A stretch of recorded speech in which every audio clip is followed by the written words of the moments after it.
What it does is it's comforting us by compensating for another unmet need. I have a PhD. Why can't I stop myself from eating cookies in the afternoon? Hello and welcome to the Business of Happiness podcast. I am your host, Dr. Taryn McCarthy, and today is going to be an incredible day because we are speaking about something that is really, really emotionally connected to me in my life, and that is emotional overeating. And if you are getting a little shudder when I say that, then this episode is for you. Thank you so much for joining me on the last episode when we were talking about the confidence conundrum and how to insert more self-confidence in yourself in certain areas where you might feel that lacking.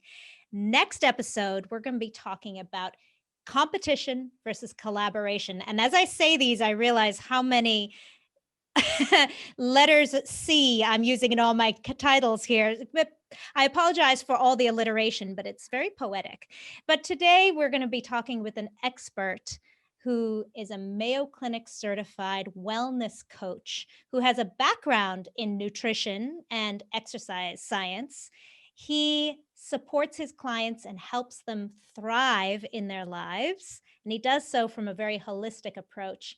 I have just admired his work from afar. I really am impressed with so much that he has to offer, and I'm excited to direct you to his website where he gives a lot of free content and a lot of support. So I encourage you to check him out.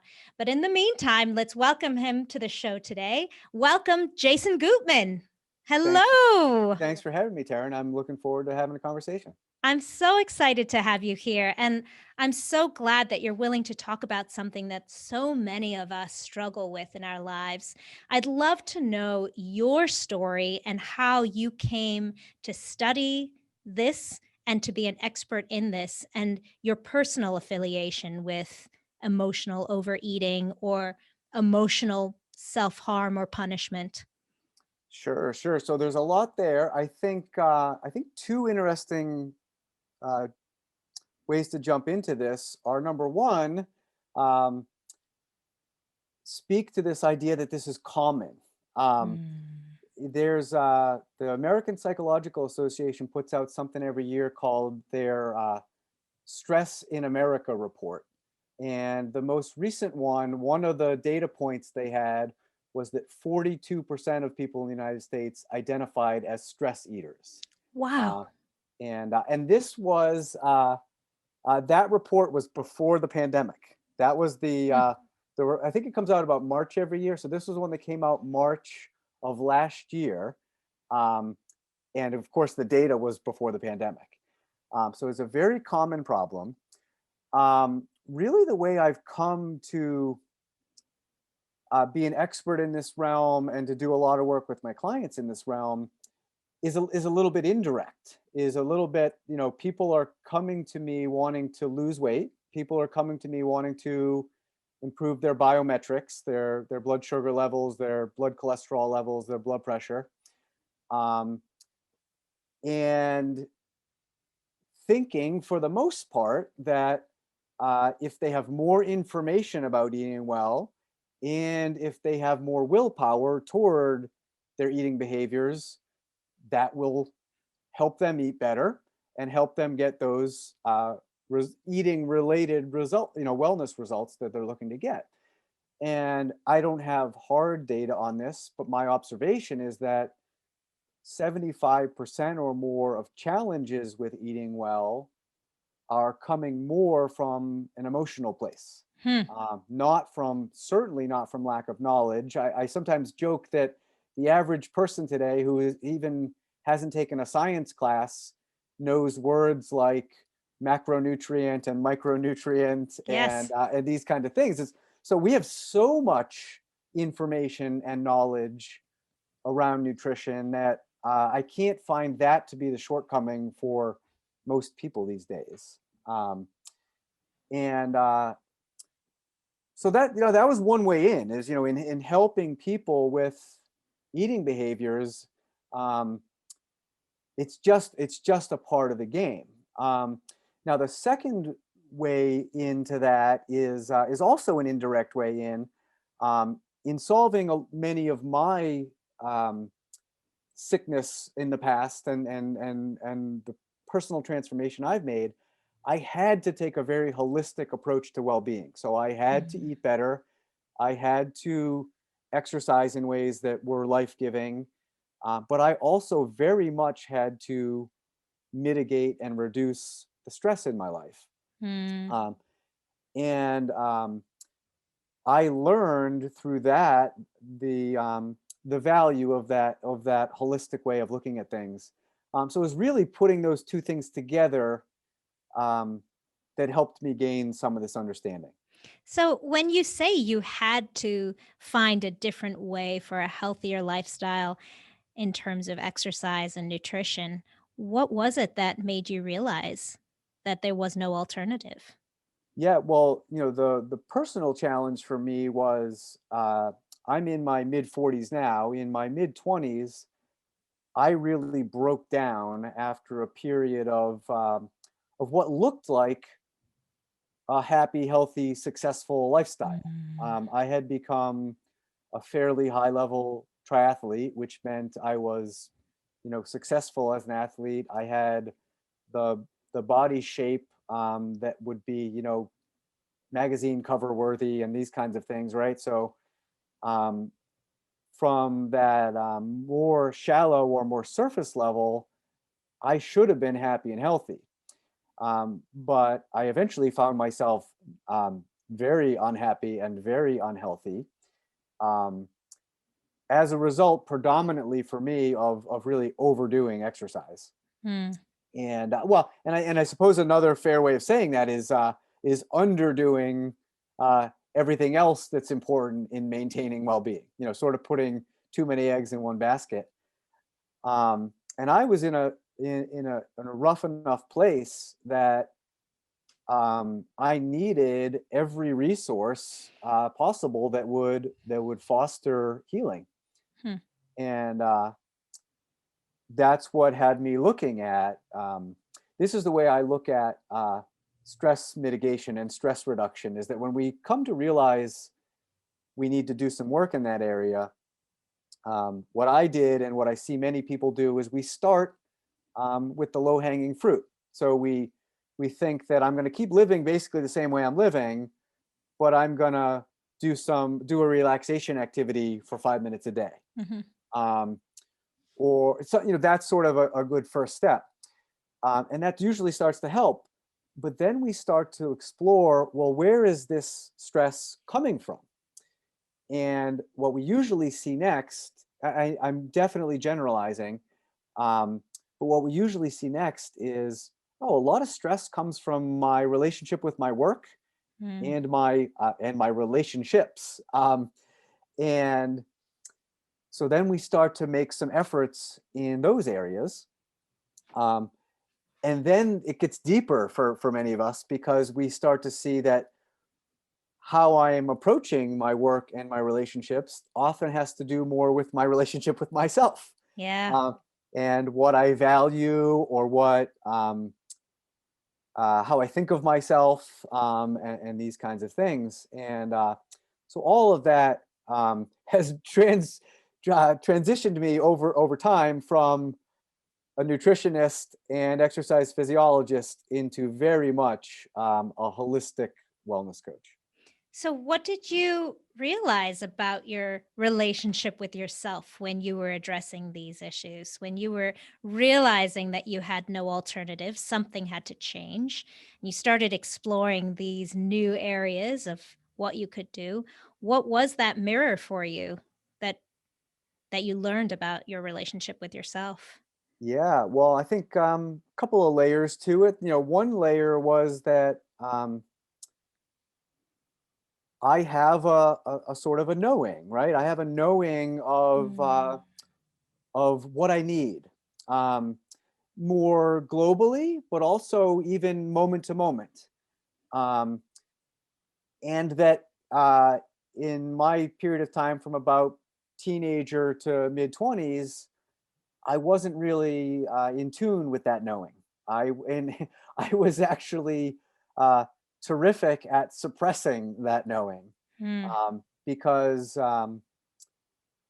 some of what was in there was difficult. Mm. Some of what a lot of what was inside of me as an adolescent and young man was difficult and painful. And um, for me, predominantly through excessive exercise, I was able to suppress that. Yeah.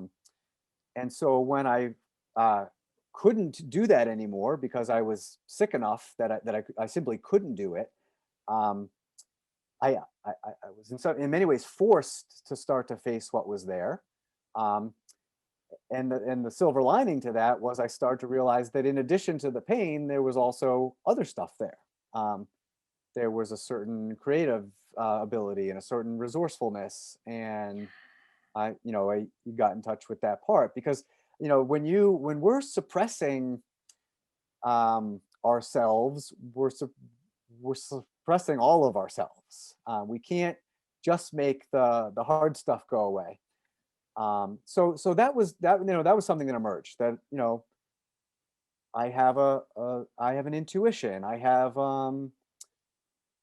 something like that. Sometimes the words are difficult because I don't know how to describe all of that. But what came second to that was I have sort of a free will to follow those knowings, or not. I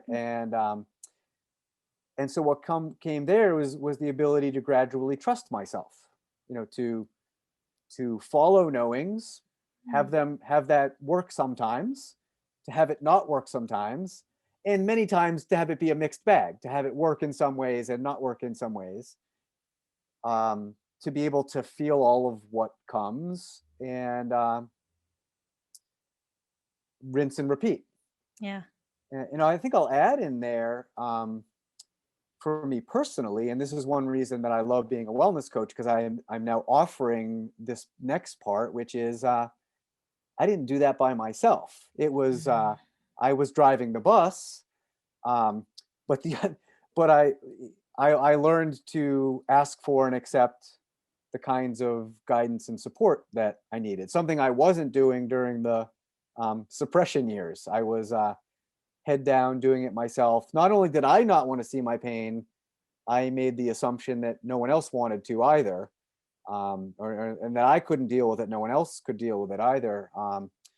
So that would sort of be my three-part way of sort of coming back to myself. I love the idea that not only are we not alone in our pain, but we cannot be alone in our healing either. No doubt about it. Well, and staying within my lane as a wellness coach. When we're I know we're talking about me more personally right now, but there's a saying, and it's largely in that therapy world, is and this is certainly true of for me. We're hurt by people, but we're also healed by people. Yeah. And it's just a really heartening thing to me about being a person, is that yeah, within reason, no matter how bad it gets, we can bounce back. Um, and that's just a cool thing about life. It's really beautiful. It's really Yeah. beautiful. Now, in all that transformation that this journey kicked off in you, do you notice that in your clients today that they might come to you with a request to help with emotional overeating, but really what that might spark is another whole direction of personal growth and development? Do you see that happening in clients? Absolutely, 100%. Yeah. And it's super interesting and enjoyable in the sense that I would say that most people even come to me. I don't mean this term judgmentally, I mean it descriptively, but most people come to me even one step shallower, meaning not even a lot of people are coming to me saying, I could use help with emotional eating. Some certainly are, but many are coming more with, I want to improve my blood sugar. I Mm, want to lose weight. I want to mm, have more energy. I want to mm, feel better. Mm, Um, and they don't necessarily know they want to do that emotional eating work. mm, Um, Now, this is an interesting thing about people. Usually, by the time someone comes to me to work as a client, they've heard me on podcasts, listened to me at workshops. Um, so I think whether they're looking for that, sometimes they're not looking for that directly, but they know from hearing me that, all right, there's more to this guy than nutrition plans. Even if they don't know how to put language on it yet, and they know they need more than nutrition plans. And so that's kind of how it ends up often working. So often the conversations start more on that surface level. They often do bridge to emotional eating and another big topic of like yo-yo dieting, because a lot of people mm-hmm. have been doing that for a period of time before they work with me.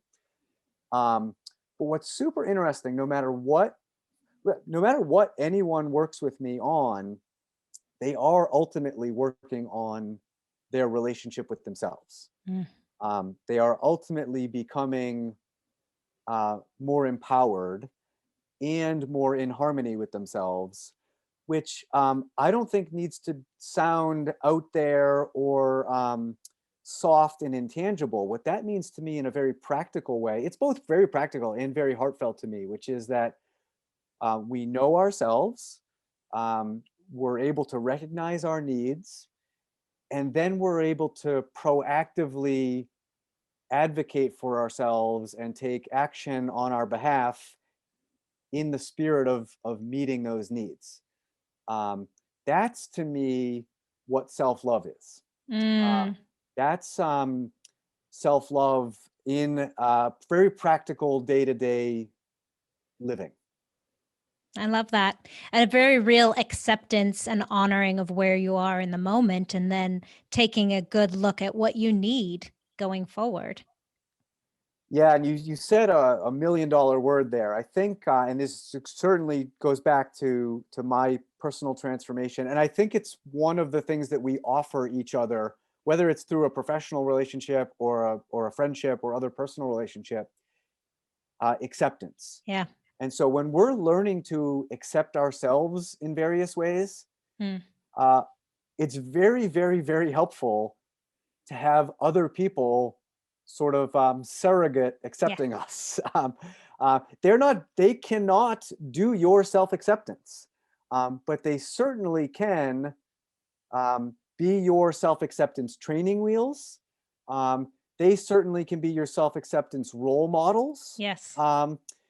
And I think a lot of people absorb, if you can do it, I can do it. Yeah. And I say to people, when you're looking for a good coach in any realm, look for someone who's good at what you want to be good at right now, um, who traveled a similar road than it looks like the one you need to be traveling. That's great advice. Because Mm, that means they're both good at it, but they're also not a natural.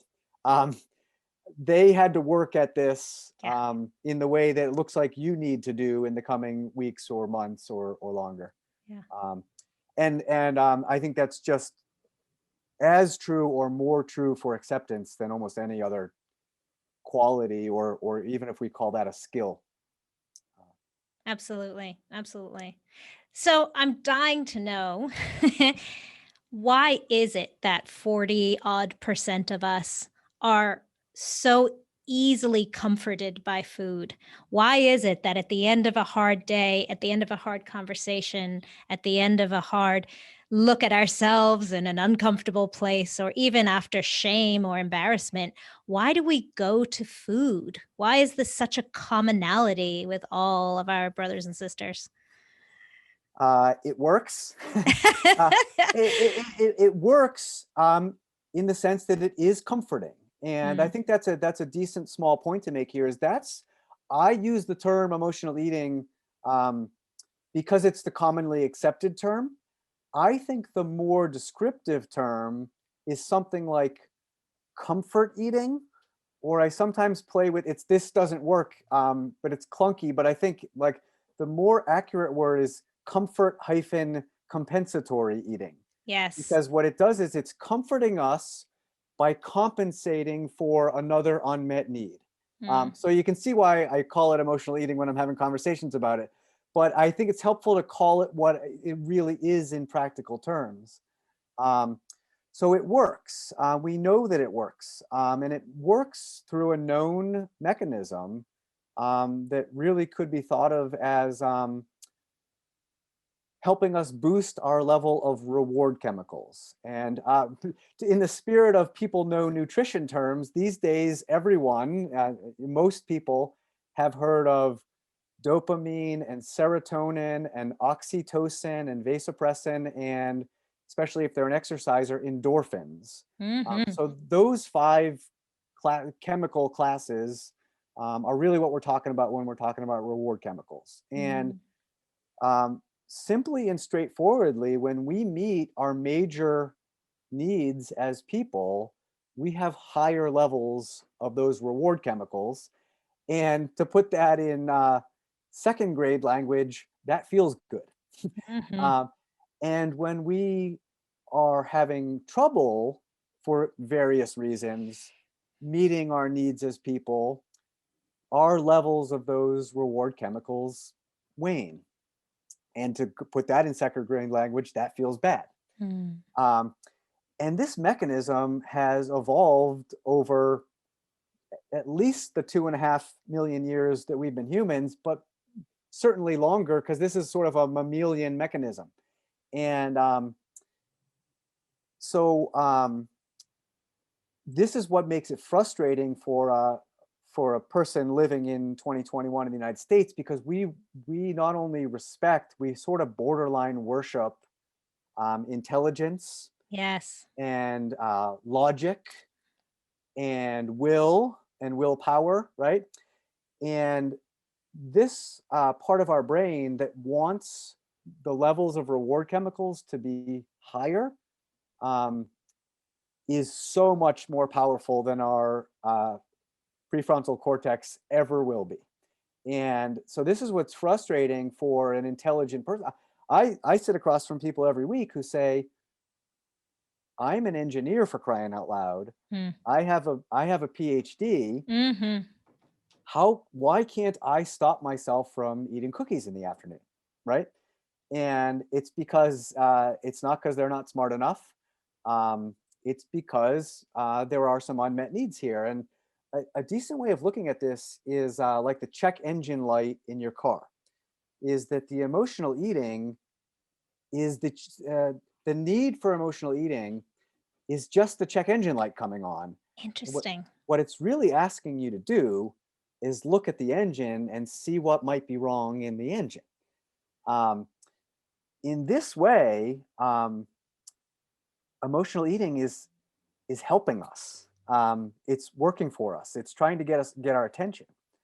And in a similar spirit, doing some emotional eating can be thought of as an act of self care, because it is doing something to help ourselves feel better, and that's a loving gesture to help ourselves feel better. The using extending that analogy, the problem is, in some ways it's like going to the mechanic and having him or her turn your check engine light off without looking at the engine, um, Mm. and that is avoiding a potentially bigger problem, right? um, so that's a decent way to look at this. And in a coaching context, we just start to look at what might be some of your other unmet needs, what might be causing you stress, and the person now has a chance to talk about that. And ironically, some large percentage of people I work with doing this kind of work 3 or 4 months later say, I didn't really have a food problem. I had a generally a lifestyle problem or a stress problem, or I had a work problem, or I had a relationship problem, um, or I had a hitch in my relationship with myself, and I was lacking the agency to make sure I was meeting some of my needs. You know, Uh, it's crazy because as you're speaking, it definitely hits a personal chord for me in the when you were mentioning the frustration when you're successful at so many other things in your life and you think, you know what, I can force myself to do almost anything. I can do anything I don't want to feel like doing. I can get up. I can go to the gym at 4 in the morning. I can run a marathon. I can do a triathlon. I know pain and discomfort, and I know how to achieve success. yeah. And it's almost like this emotional overeating issue hits super successful high achievers in in another way that touches on shame. Mm, You know, it highlights one aspect of your life where you think, geez, is this the one thing that I have no control over or I have no mm, say over? And it almost amplifies it even more because then you feel worse about yourself. Now you go eat a little bit more. And then you prove to yourself that you have no control. So there's this vicious shame cycle that continues with eating. mm. And the thing about food is it's the one thing we can't avoid altogether. You know, alcohol, you can just stop drinking alcohol. You can figure Sure. out a way to just go cold turkey, but Yes. food is not that for us.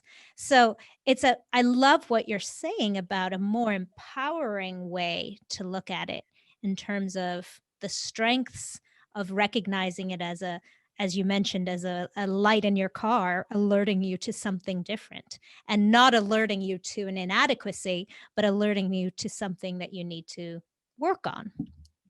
Yeah, it's something that you need to work on, and are at the moment blind to. You know, Mm, not looking in that direction. Um, and you know, I mentioned the idea that it works. So when we eat, uh, the levels of those chemicals come up, and when we eat um, more processed food, they come up even faster. And if mm, that processed food happens to be very sugary, they come up even faster, only because the food constituents get in our bloodstream faster. They're more easily digestible. And the second factor, you know, you asked me earlier, why do so many of us do this? So not only does it work, but to your contrasting point with drinking and some other outlets, it's also generally socially acceptable and even socially endorsed. You know, people will tell a struggling friend, "Why don't you come over and we'll have ice cream?" mm, Or um, you know, we have this idea. Well, you know, I'm calling comfort compensatory eating, you know, a challenge, but comfort food is a thing, and it very much can be a positive thing, because this is where this gets, you know, challenging. Is food is more than nutrition. Food is mm, enjoyment. Food is comfort. My one way of looking at this would be that in the environment we evolved in, um, food was um, ridiculously enjoyable, ridiculously comforting, while also being super, super, super nourishing, while also being a social activity. It's really only our modern environment that gives us the choice to um, separate these kind of things and eat junk food by ourselves, kind of thing. That wasn't an option in the environment we evolved in, and it's very much an option now. In so much, I would say that it's not only an option, our culture could be looked at as the ideal petri dish from which to grow emotional eating. mm, We're even those of us that are doing a very good job meeting our global needs can often struggle with emotional eating. I can think of a good example of a client of mine, um, was running a video production business. To your point, very successful in that realm. Um, was married. So by our standards, was sort of checking the boxes. I'm succeeding in my career. I'm financially stable. I have a loving mhm, life partnership. But here's a day, right? So she's down in her studio by herself, looking at a screen from 7 in the morning Mm. till 2 or 3 in the afternoon, when she would call it her witching hour from an emotional eating perspective. And here's what's going on from a more primitive brain perspective is that part of her brain doesn't care that she's in a loving life partnership, that she enjoys her work. It just says, you haven't looked in the eyes of another human being for 7 or 8 hours. You haven't heard any human laughter. You haven't had any touch. Mm. And that's just not the environment any mammal has evolved in. Now that's become normalized. Even before this is a pre-pandemic client, um, and so there's a lot of environmental stimuli that make um, emotional eating common. Um, I want to add a tidbit that I think some people might find interesting is to make this a little bit more tangible. I usually break down emotional eating into bored, lonely, stressed, tired. Um, Mm. and when I say that in a conversation or at a workshop, people often mentally are checking the boxes of, yes, I do it when I'm bored, or yes, I do it when I'm stressed, right?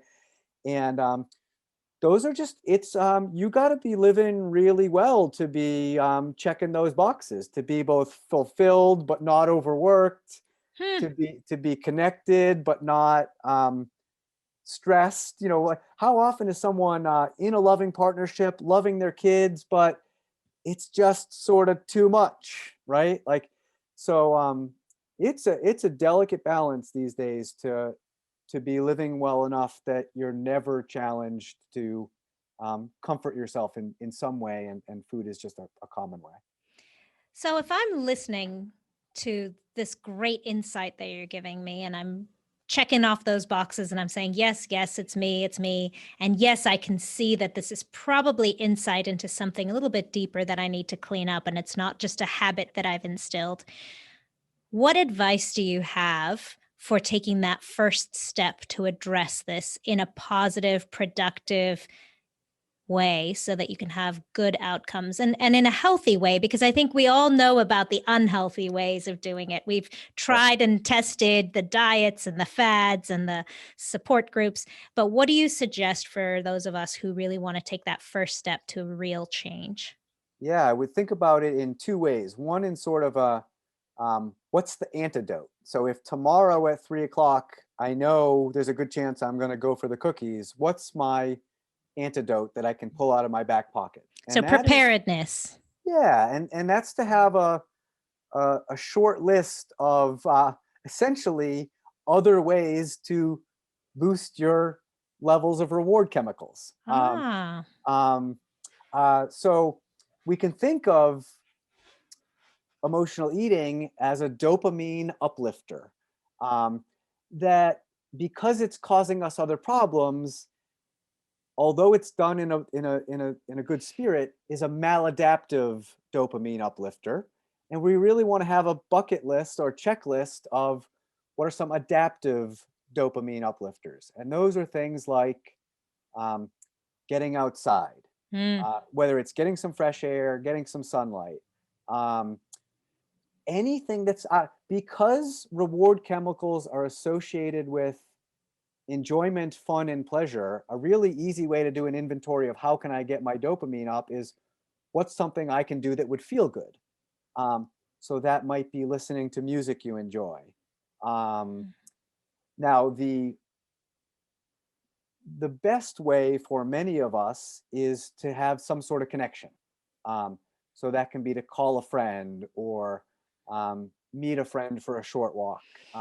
In that evolutionary environment, really the two places we got dopamine were food and people. Hmm. Um, and I think that's a poignant statement, right? Because I think it speaks individually and collectively to um, we have n- we have a lot of broken families, broken communities, these kind of things, and so we make up for it with food. We make up for it with the other thing that works, right? Um, so that's sort of the short term, is to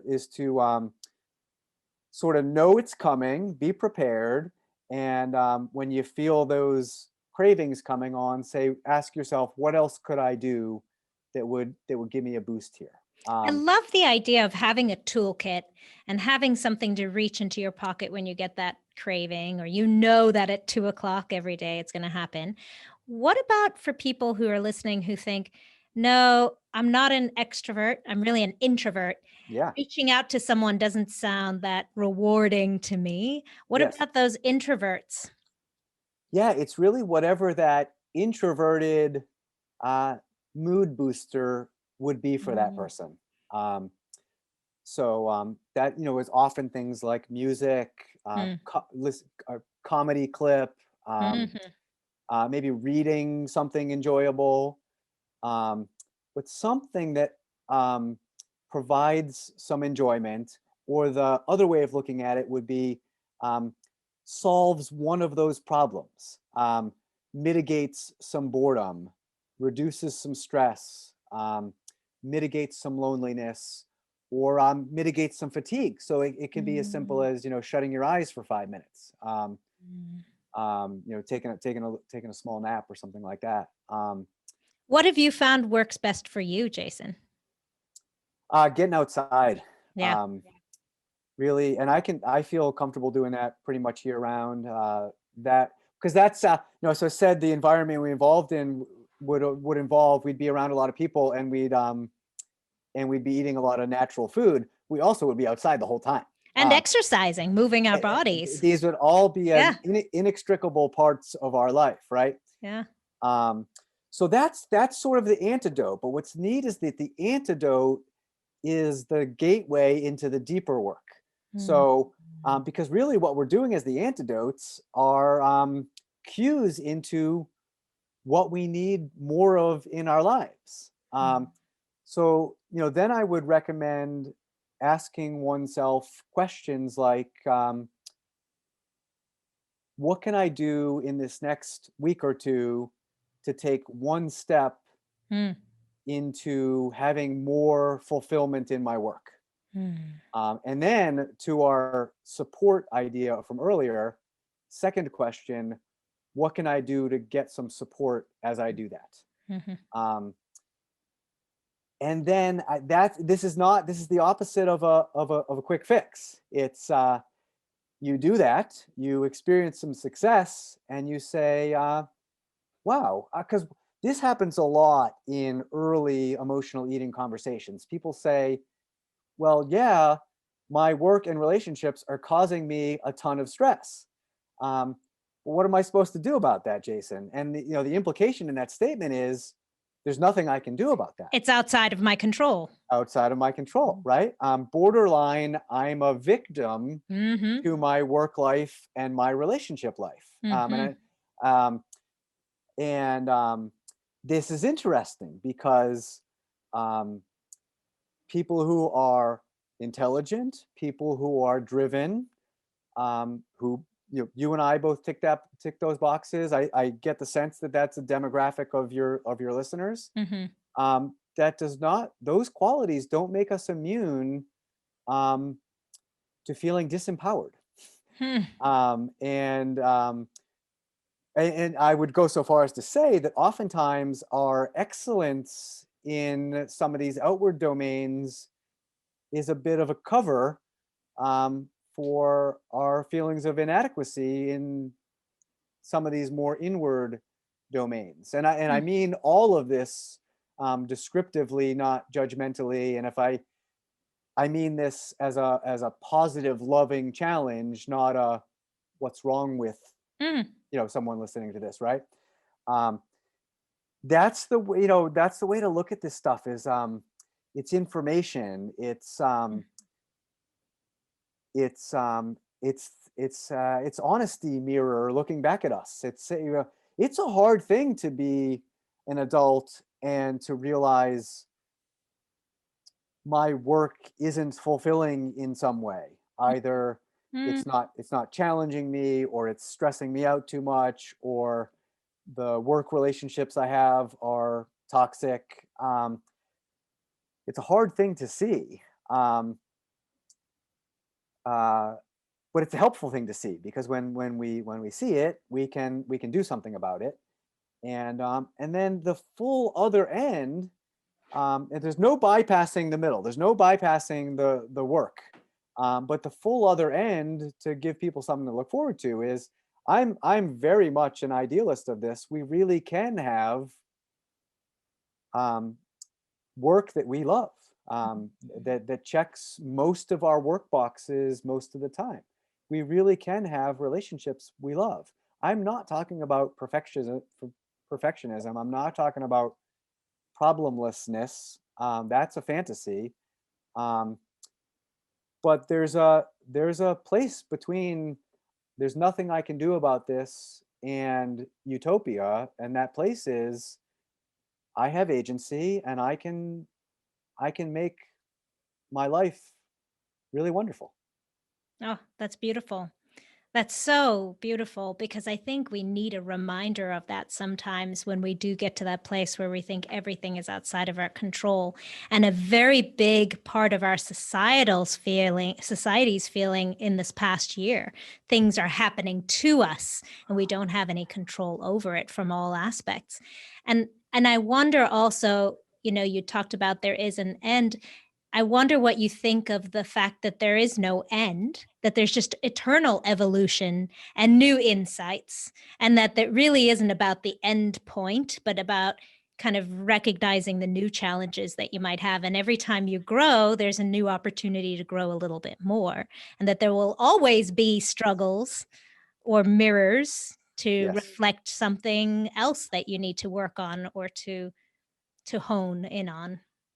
for sure. Yeah, we don't own well-being. We Mm, cultivate well-being perfect. like it's a garden, right? And it needs every day it needs watering and weeding and sun and all these kinds of things. So, what Uh, are some of the challenges you're working on now in your own life, Jason? well, I have one that's pretty acute, and it relates to this reward chemical mechanism. And you're catching me at a point where I'm pretty excited about my progress. If we were talking 2 months ago, I would have been talking about this being a relative bear in my life, and it's use of computers and phones, and specifically, I call it message checking, whether Mm, that's email, phone messages, text messages, social media messages, because those give us a dopamine hit, yes, they uh, do. and and so and they also give us, and I think it's related to the dopamine hit, but they also give us a feeling of being productive. Hmm. If and they also give us a feeling of help. And those of us that are working with people, that I'm getting back to people, I'm helping people, right? And connection. Oh, and it's this is a fascinating thing of our time. Yeah. Is they it's they're a lot like junk food in a lot of ways. Yeah. Is that they're a simulacrum. It's the real thing and not the real thing at the same time, right? Hmm. I mean, it's a sort of technological miracle that you and I can uh, get on Facebook later today and have a 5-minute exchange with a college classmate. Mm, Like, that's pretty cool.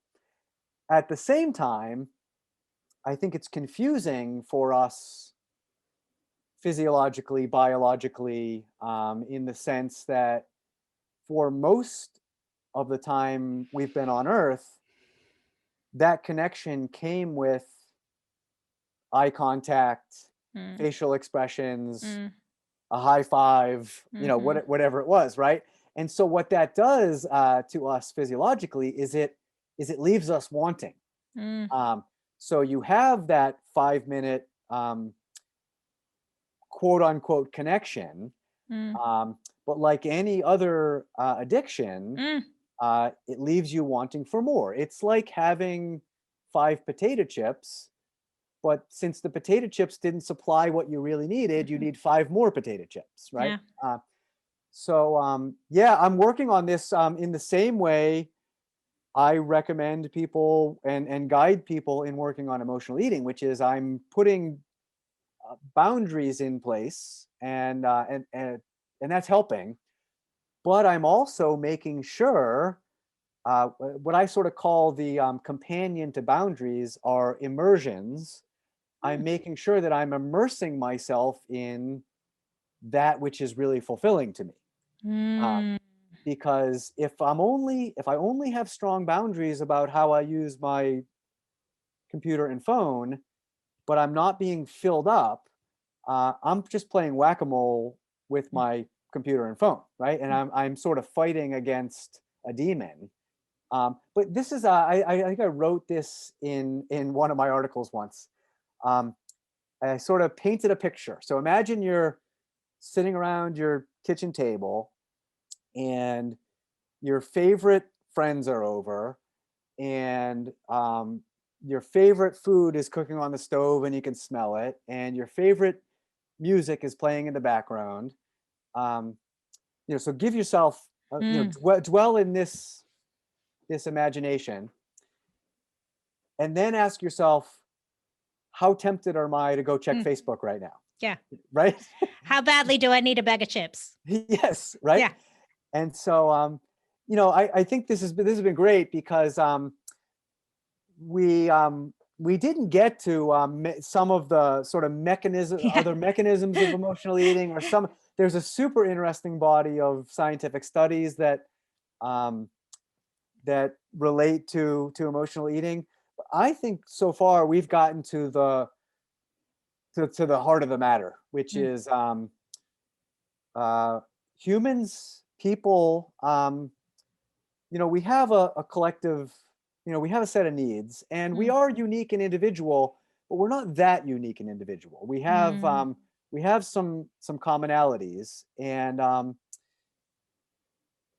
our culture, and for various reasons, it's not certainly one person's fault, doesn't at this time help us meet a lot of those needs. mm, Um, And yet, despite that, I am certain from personal experience and coaching experience that we can become more empowered mm, and meet more of our needs more of the time.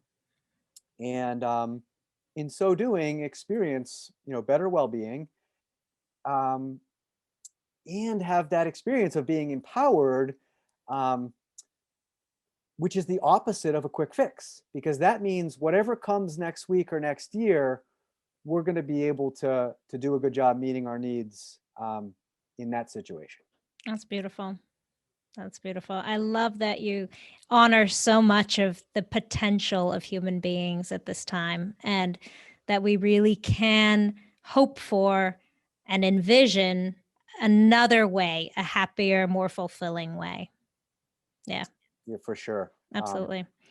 So before I ask you our final three questions, Jason, this hour Okay. has just flown by. I still have so much to talk about.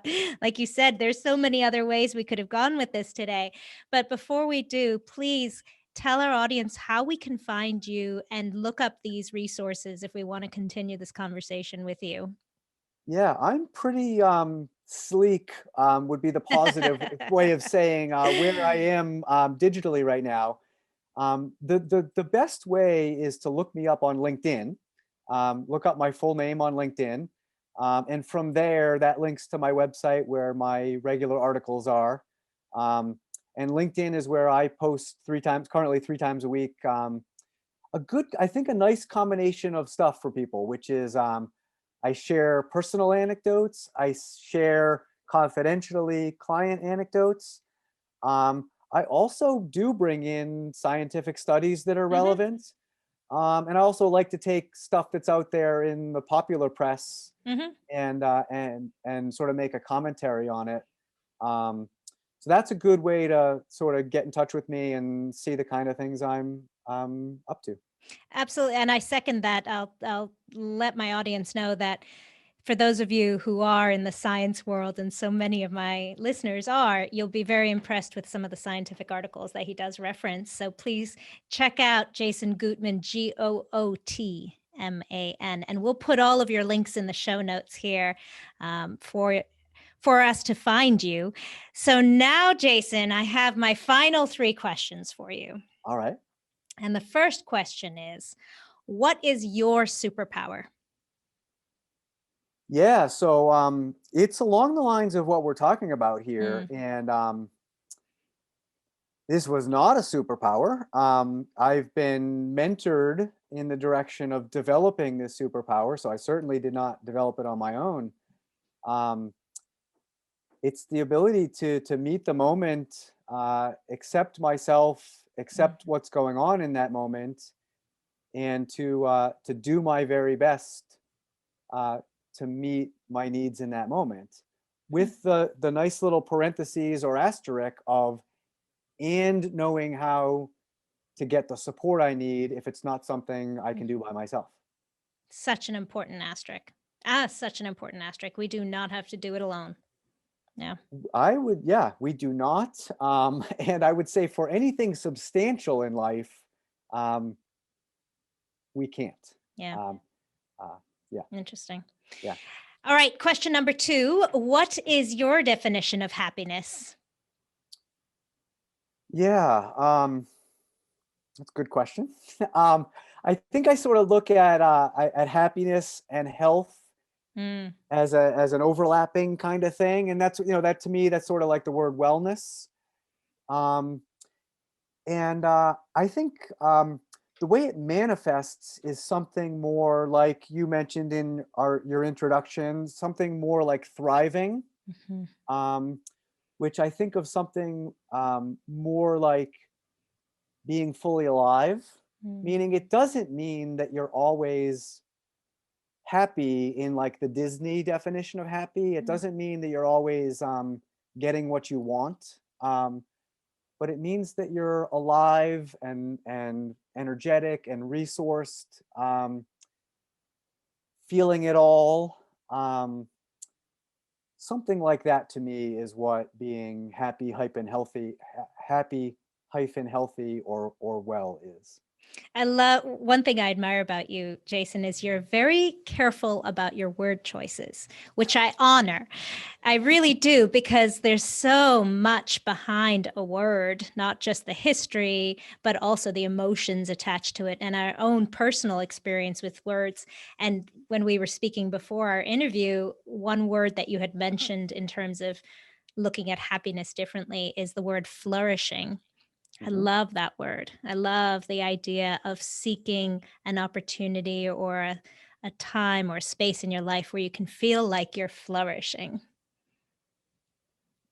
Absolutely, and it's just something that I don't think our culture makes a lot of space for adults, Hmm. but we do a decent job of making space for in kids. Adults are more expected to be quote unquote happy by having, as I mentioned about that client a little bit, having certain boxes checked. Yeah. And This flourishing or thriving quality, we know it when we're around it, right? And Mhm. it feels good to be around people that are flourishing and thriving. Mm. Um, and It's a lot more like a plant or a child. It's simply vibrant. It's simply alive, and to not get um, too out there or too impractical, like a plant, we can be there by meeting our needs like a plant. Mm. Somebody I know says that we're just more emotional plants or something like this, right? Like we need sun, water, Ah, and food. Um, and maybe because we're mammals and people, we also need we need different kinds of relationships, and so we're just a little more emotional, but we are that sort of formula kind of yeah, works. Know what yeah, the needs are and meet them most of the time. yeah. I love it. I love it. All right. The final question, Jason. Okay. All this amazing content that you've created for your clients and for all of us to be able to access. If all of this were to disappear overnight, all your hard work, your eyes got really big there for a second, Yeah, that's Jason. an interesting idea. And you could give us one sentiment to leave with us for us to create a life in which we feel like we're thriving and flourishing, what would that be? Hmm.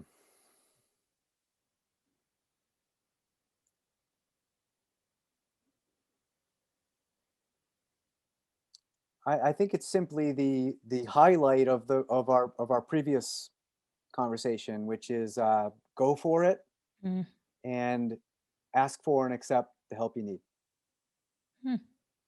hmm, simple. Perfect. Yeah. Perfect.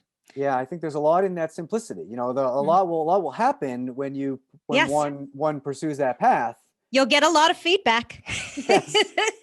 Yeah. But I think those are the most two important things, Taryn, Mm, because if you're mm, not, um, if one hasn't made the decision that it is possible to flourish or thrive, meaning if one is stuck in the, I sometimes say the opposite of that is sort of a mindset of another day, another dollar. Like you mhm, just got to kind of get through life, right? mhm, Um, if you haven't accepted that flourishing and thriving is possible for you and that you are going for it, most of the other uh, recommendations or wisdom that I have isn't going to do you much good.